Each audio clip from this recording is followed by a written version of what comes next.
સમાચાર ગાંધીનગરથી જ્યાં વસ્તી ગણતરી મુદ્દે સરકાર હવે એક્શન મોડમાં આવી રહી છે। અધિકારીઓની નિયુક્તિ વિશે ગુજરાત સરકારે વધુ 2 ગેઝેટ પ્રસિદ્ધ કર્યા છે। શહેરી વિસ્તાર તથા જિલ્લા વિસ્તારમાં 2 અલગ અલગ ગેઝેટ પ્રસિદ્ધ કરાયા છે। કોર્પોરેશન અને નગરપાલિકા વિસ્તાર માટે ખાસ અધિકારીની નિમણૂક કરાઈ છે। કોર્પોરેશન વિસ્તારમાં પ્રિન્સિપલ સેશન્સ ઓફિસર તરીકે કોર્પોરેશન કમિશનર નિયુક્તિ કરાઈ છે, જ્યારે કે શહેર સ્તરે સિટી સેશન્સ ઓફિસર તરીકે ડેપ્યુટી મ્યુનિસિપલ કમિશનર જવાબદારી સોંપવામાં આવી છે। જિલ્લા લેવલે પ્રિન્સિપાલ સેશન્સ ઓફિસર તરીકે કલેક્ટરની નિયુક્તિ કરાઈ છે। જિલ્લા વસ્તી અધિકારી તરીકે નિવાસી અધિક કલેક્ટરની જવાબદારી રહેશે।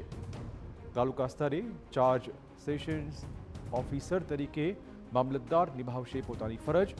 સબ ડિવિઝનલ સેશન્સ ઓફિસર તરીકે નાયબ કલેક્ટરને ફરજ સોંપી દેવાઈ છે। વસ્તી ગણતરીના કામકાજમાં અવરોધ ઊભો કરનારને 3 વર્ષની કેદની જોગવાઈ છે। માહિતી આપવામાં આનાકાની કરનારને 1000નો થઈ શકે છે દંડ।